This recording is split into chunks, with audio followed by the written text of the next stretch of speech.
안녕하세요. 공감하고 소통하고 힐링하는 옷장의 전월입니다. 스킨 인 더 게임, 행운에 속지 마라. 그리고 제3탄 안티프레질입니다. 네, 나심 시리즈 제가 계속해서 이어가고 있는데요. 여러분께 두 개를 보여드리는 거예요. 네, 제가 연휴 때 다 읽을 수 있을 것 같았으나 네, 3분의 1까지 뿐이 못 읽었습니다. 그렇지만 너무나도 이 3분의 1 지점 안에도 방대한 지식과 방대한 사상이 들어있어서 여러분과 함께 나눌 것들이 너무 많이 있어서 이 한 영상에 안티프레즈를 다 담는 것은 무리가 있다라는 판단이 듭니다. 그래서 여러 영상에 걸쳐서 안티프레즈는 좀 내용들을 좀 담아보도록 하겠습니다. 일단은 오늘은 안티프레질의 개념과 안티프레질의 특징, 그 다음에 우리에게 주는 안티프레질과 관련하여 스토아파가 얼마나 중요한지 이렇게 여러가지 이야기들을 잡다하게 풀어보겠습니다. 지금부터 시작하겠습니다.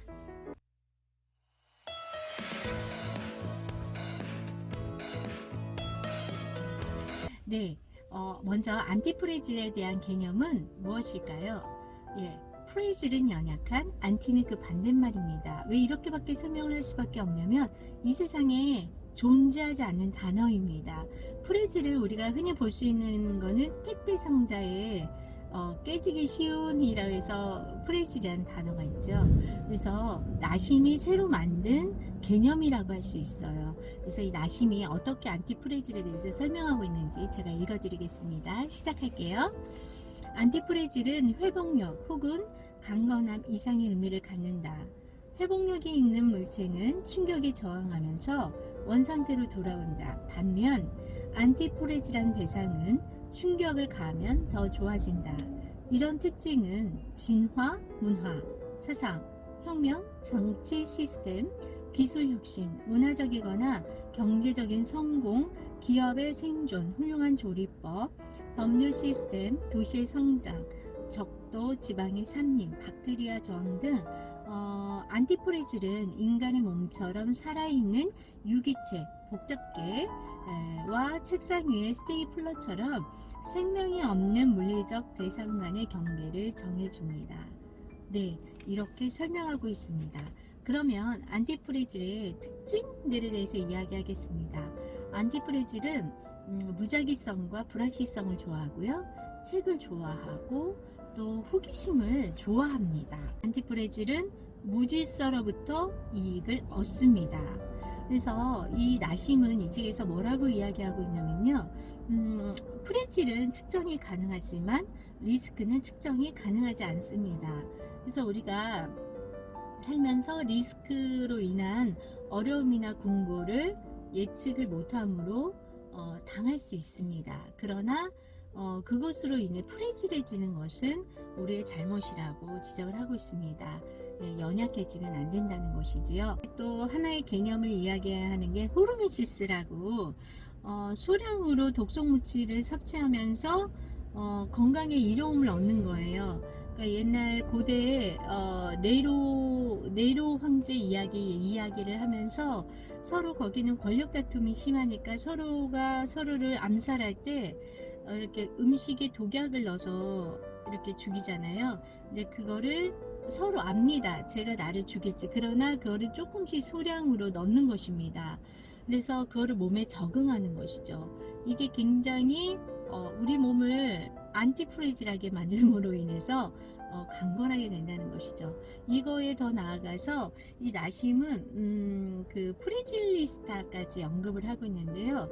이 프레질리스타를 뭐라고 표현하고 있냐면은 제가 읽어드릴게요. 로 하여금 눈에 띄는 혜택은 작지만 눈에 띄지 않는 잠재적인 부작용은 엄청나게 큰 인위적인 정책과 행위에 개입하도록 하는 사람을 프레질리스타라고 이야기하고 있습니다. 이런 사람은 의학, 경제학, 사회계획 이런 분야에 많이 포진되어 있다고 이 사람은 과감히 이야기하고 있습니다. 그래서 이 호르메시스의 개념을 이렇게 연관지어서 우리가 의학계에서도 우리가 안티프레질 해줘야 된다. 쓸데없이 너무 많은 편도선 수술을 많이 해서 사망률이 급증했다 이런 예도 구체적으로 들고 있어요. 그래서 배고픔이 발전을 낳는다. 또 그거와 같은 개념으로 라틴어 속담에 파도에 흔들리지만 가라앉지는 않는다. 이런 개념을 안티프레지적인 개념을 계속해서 이야기해주고 있습니다.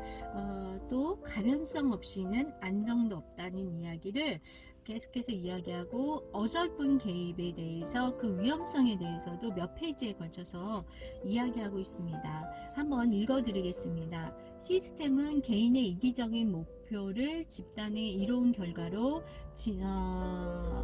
전환해주는 힘을 지녔다. 예, 또 이렇게 이야기하고요.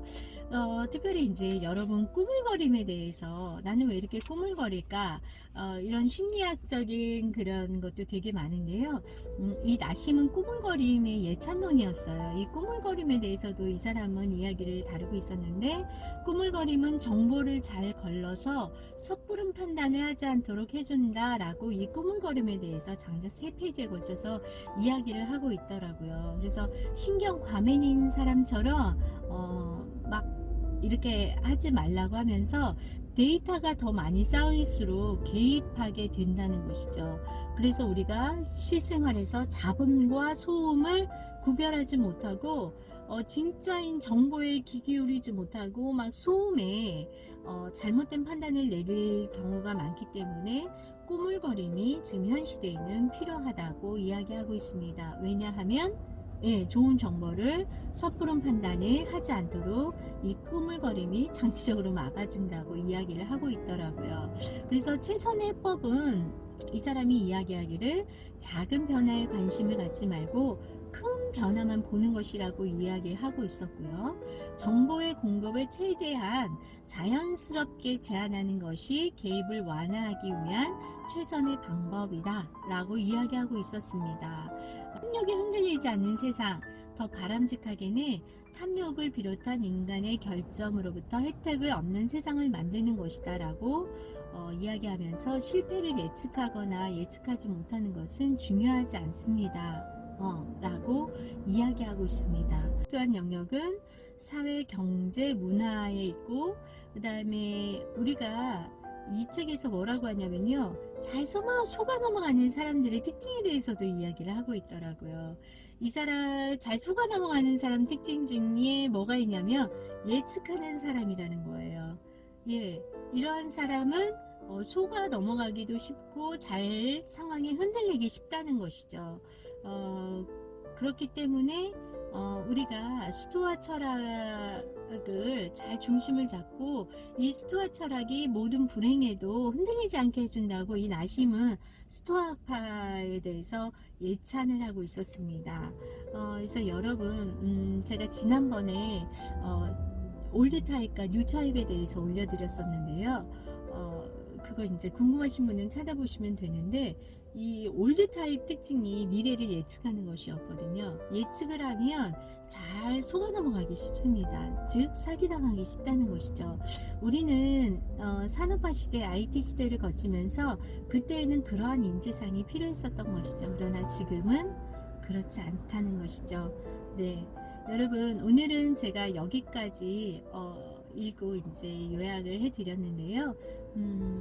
조금 횡설수설하게 들려실 수도 있어요. 그러나 그 안에 안티프레질의 개념과 그리고 정말 가변성이 없이는 안정성이 없다는 그 요지 하나만 갖고 계셔도 우리 시대에서 어떻게 살아남을 수 있을지에 대한 고민을 해보실 수 있는 충분한 가치가 있습니다.